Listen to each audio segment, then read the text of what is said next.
Na aridez do sertão, o afeto descortinado pelo olhar de uma criança. Mutum é o filme que você vai ver hoje aqui no Cine Resenha.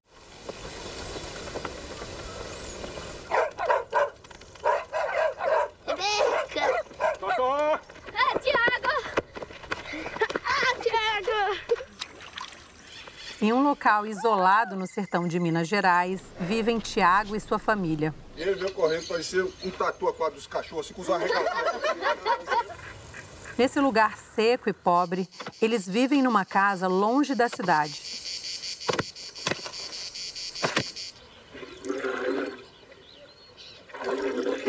Sua infância vai sendo lentamente deixada para trás quando ele passa a enxergar o mundo dos adultos. É quentinho aqui, ó. Vai pra lá, ô Babi. Ladrão. E eu converso agora com Sandra Kogut, que é a diretora do filme Mutum, e também com Malu Miranda, que é head de originais da Amazon Studios e também atuou como primeira assistente de direção no filme Mutum, né? Gente, muito bom ter vocês aqui hoje. E lembrando, para quem está em casa, que logo depois dessa nossa conversa, a gente vai assistir ao filme na íntegra aqui na TV Brasil. Sandra, queria começar te perguntando o seguinte. A gente sabe que o filme Mutum é uma adaptação da obra, né, Campo Geral, de Guimarães Rosa. E eu imagino que deve ter sido uma tarefa complexa você transformar a riqueza verbal dele numa narrativa, num olhar, numa linguagem visual que é própria do cinema, né? Como é que foi esse processo? Então, bom, primeiro, obrigada, tá, pelo convite. Estou super feliz de estar aqui com vocês e super feliz que vocês estejam fazendo esse programa. Prazer todo nosso de ter vocês aqui, viu? Que bom. Pois é, essa pergunta, assim, eu li esse livro, eu devia ter uns 20 anos, eu me encantei com o livro, me apaixonei e pensei, nossa, esse livro é muito cinematográfico, porque você pode gostar de um livro e não necessariamente achar que aquilo dá um filme, né? E eu achei que era cinematográfico porque ele falava da infância, né? E era um jeito de falar da infância que era muito assim, sensorial, era muito de percepção, quase... paradoxalmente, Guimarães Rosa é conhecido pela linguagem, mas era quase como se fosse uma linguagem não verbal, assim, de sensações. E isso é muito... O cinema é uma ferramenta muito boa para você falar de percepção, de sensações. E aí eu falei, ai, nossa, adoraria fazer esse filme, mas... assim, ia ser meu primeiro filme de ficção, meu primeiro longa. Eu falei, não, você tá louca, né? Imagina, Guimarães Rosa e tal. E tentei esquecer. Só que os anos foram passando e essa ideia não me largava. E aí eu resolvi tentar. E acabou que deu certo e a gente fez o Mutum. Eu tinha essa pergunta, como é que eu vou fazer as pessoas falarem do jeito que o Guimarães Rosa escreve? E aí, primeiro eu pensei assim, eu quero chegar nessas falas de outro jeito, sabe? Eu quero chegar nessas falas pelo interior, as pessoas têm que querer falar aquilo, elas têm que estar vivendo aquilo tem que ser... Não é a fala, é uma vontade de se expressar que tem que vir da situação. Então, eu decidi, eram crianças, né, os personagens principais, e aí eu achei que tinha que ser crianças de lá. E aí, a gente começou a fazer viagens por ali para procurar essas crianças. E eu pensava assim, se eu não achar, eu não faço filme, porque eu não queria que ninguém decorasse, eles nunca leram roteiro, eu queria que o filme viesse mesmo deles, da situação. Então, aconteceu coisas na filmagem, assim, das pessoas falarem frases que até estavam no livro e nem estavam no roteiro. Olha só. Porque a gente estava muito mergulhado no mundo do Guimarães Rosa, mas a gente não seguiu, assim, à risca, o livro. E a naturalidade do elenco em cena chama muita atenção, né? Inclusive, uma pergunta que eu tinha para você era isso. Como é que foi a seleção e a preparação? E eu também queria saber da Malu como é que foi a experiência de gravar com essas crianças. É muito interessante, porque a gente sempre fala desse processo que foi tão único Normalmente um assistente de direção fica só na época de filmagem, né? Num longa-metragem, ou alguns meses antes. Mas a gente acabou ficando, eu acho que mais de um ano, né? Preparando e pensando sobre como, né, abordar né, o livro e como achar esses personagens. E eu me lembro, assim, uma memória forte que eu tenho eu fui com um dos produtores, a gente foi num aviãozinho, paramos em Montes Claros, e aí a gente pegou um carro e a gente foi viajando no meio de Minas. E eu acho que a Sandra tem uma coisa tão linda de trazer esse sensorial e sempre falar sobre isso, que eu me lembro estar no carro, assim, indo encontrar alguns talvez candidatos a serem os personagens e as famílias, e essa paisagem passando e assim, tem uma coisa que você vai entrando dentro daquele filme, daquela história, assim, só por estar lá, né? Então foi muito importante, eu acho, que essa imersão. E a Sandra foi para várias escolas, né, com a Ana, né, na época, conhecer várias crianças. E nessa viagem que a gente foi, a gente estava com alguns candidatos e a gente tinha que conhecer as famílias, porque tinha uma reticência muito grande, né? Tinha um medo de... A gente estava, assim, realmente no interior do sertão mineiro, e como que uma mãe ia falar, claro, né? Meu filho vai, né? De 6 anos de idade vai ficar meses morando com vocês. Era uma coisa muito radical, assim, a se falar. Então, tinha também uma abordagem muito específica que a gente tinha que fazer para ganhar confiança, para para conversar mesmo e começar a abordar essa possibilidade. Então, era tudo muito... aos poucos, era um processo muito artesanal mesmo, assim, para conseguir também ter o que a Sandra sempre visionava, que era algo muito natural, e a gente não queria mexer no ambiente, né? O ambiente que mexia na gente. Eu acho que esse processo foi muito interessante. E o que foi decisivo para selecionar? Eu estou muito feliz de estar aqui com a Malu, porque a gente teve que ir inventando um jeito de fazer esse filme, que não era como se faz normalmente. E tudo você pensava assim, bom, como é que eu faço? Porque, por exemplo, no começo eu não falava nem que era um filme. A primeira viagem, eu fiz essas viagens, as primeiras, com a Ana Luísa Martins Costa, que foi a corroteirista, que era uma pessoa que tinha estudado a obra do Guimarães Rosa. A gente fez o roteiro juntas. Eu falei para ela assim, Ana, vamos fazer o roteiro sem abrir o livro? Vamos fazer só com o que a gente... Eu quero fazer com o que eu lembro, porque o que eu lembro é o que está me fazendo fazer esse filme. E aí, imagina, tudo a gente tinha que lidar com a responsabilidade de estar fazendo um Guimarães Rosa. A outra coisa, a gente falou assim, não vamos falar para ninguém que é Guimarães Rosa, porque senão as pessoas ficam muito intimidadas. Falam, nossa, mas será? Então, era um segredo. Então, todas essas pequenas combinações e ideias que a gente foi tendo, assim, elas permitiram o filme de existir. Aí, como é que foi para achar essas crianças? Eu, assim, basicamente ia com a Ana, um motorista e eu. Nós íamos os três, assim, em escolas rurais. Escolinha rural, no meio do nada. Escola que, às vezes, as crianças andavam horas para chegar, passavam dentro de rio com o livro na cabeça. E aí, chegava na escolinha e falava assim, eu estou com um projeto de uma oficina de teatro. Porque eu tinha medo de falasse a palavra filme, cinema, criasse muita expectativa, mas também não queria mentir. E, realmente, a gente fez uma oficina.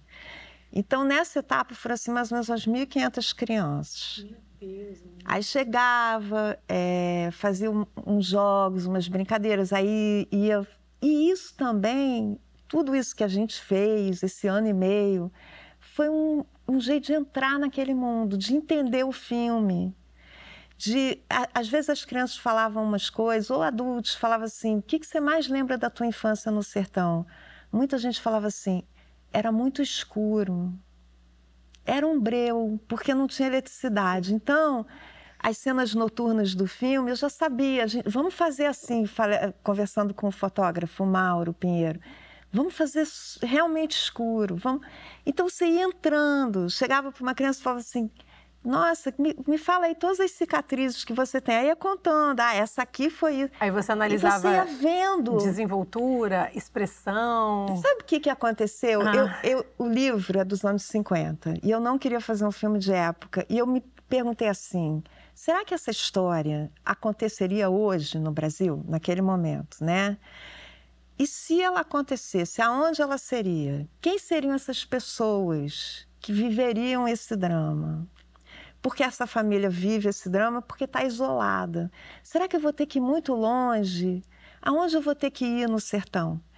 E eu fui percebendo que nem precisava ir tão longe, entendeu? Porque tinha lugares onde ainda não tinha eletricidade, não tinha estrada. E aí ia viajando, ia vendo o filme, ia vendo assim, falava, nossa, essa mulher é a mãe. Olha, esse é o menino. E assim o filme foi começando a tomar forma. Malu, o contato físico, o toque, ele está muito presente no filme ali, principalmente na relação do Tiago com a mãe e com o tio. Como é que foi criar essa intimidade entre os atores, com os atores? Esse filme realmente, que nem a Sandra falou, foi muito único, né? De conseguir criar uma família a partir de várias pessoas que realmente moravam também, às vezes, em cidades diferentes. E parte desse processo de entrosamento, né, da oficina de teatro, que realmente foi fundamental, não só para a família, mas a família ao redor, que é a equipe, né, que éramos nós. Então, né, parte da minha equipe de assistência de direção ficava assim, virou, né, babá, né, amigo, né, e isso foi muito importante, porque a gente tinha que ter uma convivência, todo mundo tinha que ter. E isso eu acho que é até mais interessante, porque tem vários projetos que você ouve que os atores, especificamente, têm um convívio super forte e importante, assim, antes de começar a filmar. Mas nesse caso foi todos nós, né? Fomos todos nós ter um convívio muito, muito grande e longo, assim, para conseguir que a Sandra tivesse essa naturalidade de realmente relações íntimas de familiares, né? E foi muito lindo isso, porque foi construindo, né? O Tiago e Felipe virando irmãos de verdade e essa amizade era real, né? Felipe, seu pai passa com raiva da gente, já quiser mandar a gente embora, no escuro, embaixo da chuva, a gente sem saber pra onde ir. Tiago, não dormir, senão só vai acabar sonhando pesadelo.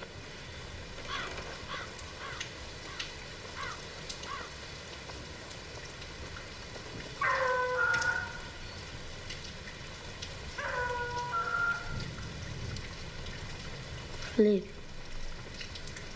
a gente vai ficar sempre junto? Até quando a gente crescer? Não, Felipe. Felipe. Era muito interessante, porque a Sandra não queria falar ação, nem corta, nem... Não tinha, assim, era todas as regras que você conhece, joga pela janela e faz de outro jeito. E foi muito estimulante isso, eu acho que para todo mundo, porque era um olhar do Mauro para mim, para eu meio que sinalizar para todo mundo que a gente ia começar a rodar. E aí, no meio de uma brincadeira, já começava a rodar e eu olhava para a Sandra, tá bom, não tá, sem fazer isso. Era tudo no olhar, uma coisa extremamente sutil, no silêncio total. E sabe o que a gente percebe? Nos enquadramentos, parece que a câmera está sempre buscando um rosto, um olhar, uma expressão. Como é que vocês pensaram essa fotografia? A gente, eu achava assim, tem que ser uma câmera na mão, mesmo parada com uma respiração. O Mauro é um excelente, ele era famoso pela sua câmera. Ele fez um trabalho brilhante também de fotografia, 1000 soluções bacanas, porque a gente fazia com pouco, né? Mas outras coisas... na verdade, eu acho que quando você faz um filme, o mais difícil é aquilo virar um todo. Porque é um trabalho coletivo, mas está cada um tentando fazer a sua parte, né? E nesse filme, como a gente teve que inventar muitos jeitos de fazer, esse todo, de uma certa maneira, ele chegou mais rápido para a gente, entendeu? Por exemplo, isso que a Malu estava falando, as crianças moravam nessa casa, moraram um pedaço do filme, nem me lembro, talvez até o final, não tenho certeza, mas moravam na casa. Então, quando todo mundo chegou, a equipe maior, as pessoas chegaram meio pedindo licença, entendeu? Porque eles dormiam naquela cama, cozinhavam a família morava. Então, isso deu a eles uma força. A gente fez um negócio também que foi bacana, assim, o equipamento chegou 2 dias antes da filmagem, a gente botou tudo no chão da sala, assim, falou assim, pode mexer. Aí as crianças, porque tinha mó medo, as crianças vão ficar hipnotizadas pela câmera, né? Não, aí todo mundo pegou, não sei o quê. Daqui a pouco aquilo perdeu a graça, entendeu? Olha só que técnica. Eles também viraram a equipe virou do filme e eles viraram um pouco da equipe, sabe? Eu olhava, estava o Thiago olhando para ver se a nuvem ia passar ou não. É muito disso. E o Thiago, isso também, crianças muito acostumadas a trabalhar, a responsabilidade, né? Crianças que tinham uma vida muito dura. Então, por exemplo, eu lembro uma vez de falar para o Thiago assim, uma filmagem é cansativo, né? Você acorda às 4 da manhã, trabalha sem parar. Toda hora vai ter uma vez, pelo menos, que alguém vai reclamar. E o Thiago nunca reclamava. Aí um dia eu falei, Thiago, você é a única pessoa aqui que nunca reclama. Quando ele não estava numa cena, ele estava assim, carregando uma cadeira, ele estava sempre trabalhando. Eu falei, você não fica cansado? Aí ele falou, ele pensou, ele tinha 12 anos, ele pensou, falou assim,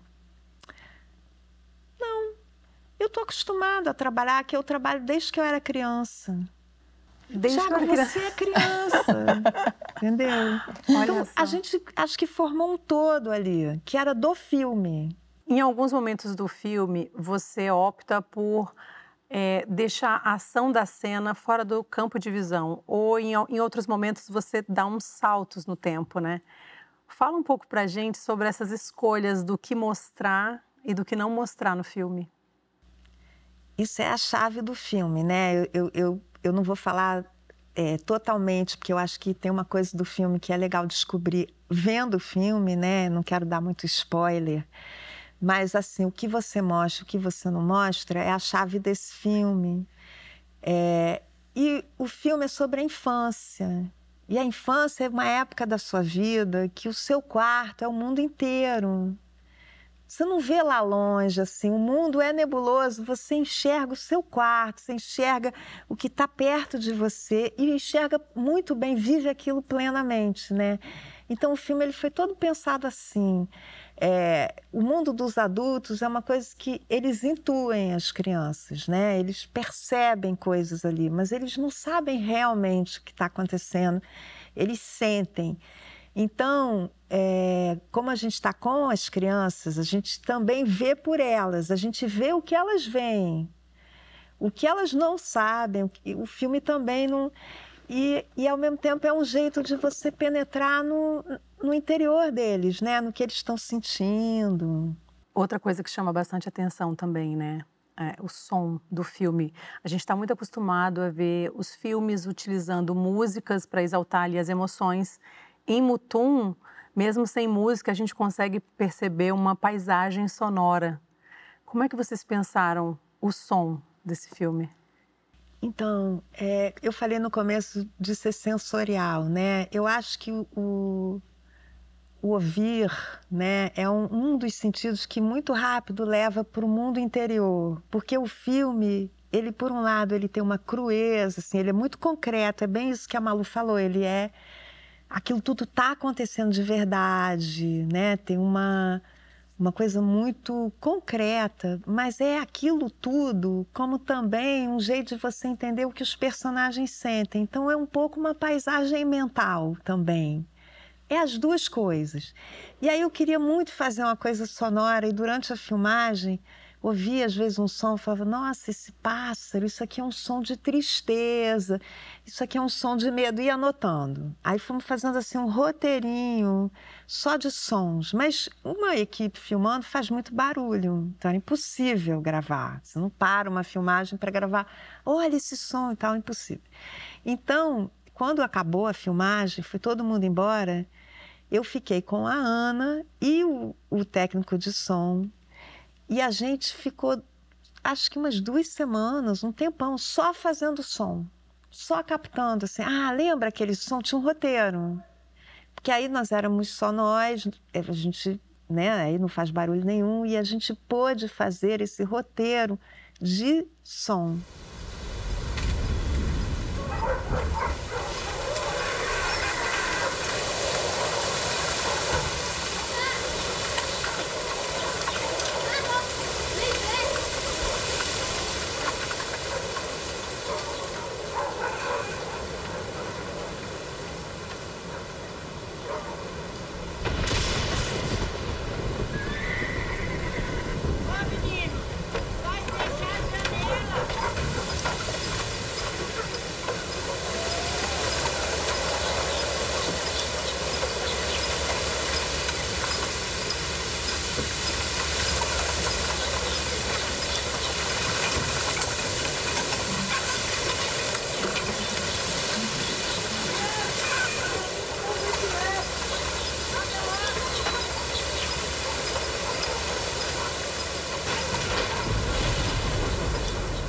A gente vai precisar fazer uma pausa rápida agora para o intervalo, mas depois do intervalo tem mais conversa e em seguida o filme.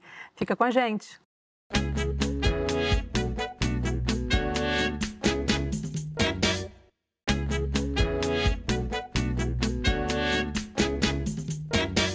Estamos de volta com o Cine Resenha. Hoje aqui comigo, Sandra Kogut, Malu Miranda, a gente conversando sobre o filme Mutum.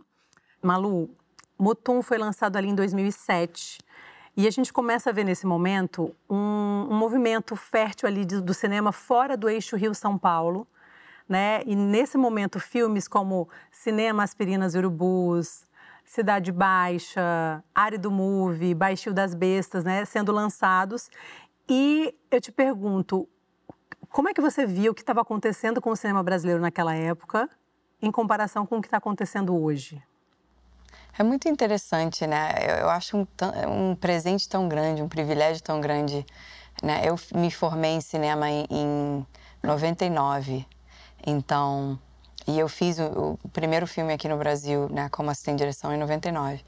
Então, né, naquele início da retomada, então, quando a gente pensa em 2007, né, quase essa primeira década, e eu acho que teve essa virada, assim, você via que todo né, o fomento possível que começou a aparecer, né, começou a gerar esses filmes que eram muito fortes, né? Foi um privilégio poder participar de um filme como Mutum, porque é isso, vai para o Festival de Cannes, vai para festivais no mundo inteiro e você vê que começa a ter um marco novamente, depois de um hiato muito grande, de cinema brasileiro ao redor do mundo. Quando eu penso naquela época, foi assim, realmente um fervor, uma fertilidade, né, do cinema brotando ali, que foi muito bacana, porque foram muitos filmes também de cineastas fazendo os seus primeiros longas de ficção. Eu, como assistente de direção, a gente acaba fazendo um filme a cada, né, um ano ou um ano e meio, que eu ficava realmente muito tempo nesses filmes. Na Cidade de Deus também 2 anos no filme. Isso foi muito interessante de você ver essa continuidade. E hoje, eu acho que a gente, né, tem esses 25 anos de construção. Então, a gente começa a ver outros ramos também, né, aparecendo, assim, de séries, de ficção e tantos outros formatos. E, claro, hoje em dia o streaming, né, chegando. E eu acho que isso vai proliferando, assim, você vai tendo cada vez mais oportunidade. E eu acho que isso, a gente vai ver esse ciclo de novo, assim, de vários marcos, assim, do cinema nacional ao redor do mundo. Eu acho que tem altos e baixos, eu acho que essa época foi realmente um momento muito forte e eu sinto esse momento chegando de novo.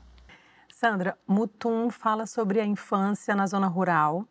Campo Grande fala sobre a infância na cidade grande, né? De onde vem esse teu interesse pelo tema? Eu mesma falava assim, ai, não acredito que eu vou fazer outro filme com criança. E é engraçado que o livro do qual o Mutum se baseia chama Campo Geral, né? Sim. Mas o que aconteceu? Tem uma cena no Mutum muito emocionante. Para mim, a cena mais emocionante do filme, que a mãe, ela dá o filho dela para um estranho. Porque ela acredita que ela está dando para o filho a chance de uma vida melhor. E é uma história que a gente ouve muito. Eu achava que era uma coisa que eu conhecia, isso está no livro. Só que na hora de fazer a cena, que você tem que entender ela de verdade, assim, por dentro, eu percebi como era, na verdade, aquilo ali era um gesto de amor. Ela estava se sacrificando e é uma cena dificílima de fazer. E quando eu olhei para trás, estava todo mundo chorando. E aquilo, eu fiquei pensando muito nisso. A gente sempre fala assim, o amor incondicional dos filhos pelos pais. Mas assim, e esse amor, né, de uma mãe? E aí eu fiquei com isso na cabeça. E falei, puxa, eu queria fazer alguma coisa sobre isso. E depois que o Mutum acabou e tal, eu comecei a pesquisar. Fui a muitos abrigos, recolhi histórias de crianças que tinham sido abandonadas. E as pessoas falam assim, deu a criança, deixou a criança como se a mãe fosse uma monstra. Mas você vê como é que isso é complexo, como é que tem muitas nuances. E aí, dali nasceu o Campo Grande, entendeu? Entendi. Olha, gente, eu só tenho que dar os parabéns pelo trabalho de vocês. E estou muito feliz, quero agradecer de verdade pela disponibilidade de participarem aqui com a gente hoje. Muito obrigada. Obrigada. Pô, eu também agradeço e vida longa a esse programa. Muito legal isso. Pois isso. Demais. Bom, agora, hora de assistir ao filme. Vocês ficam agora com Mutum. Bom filme.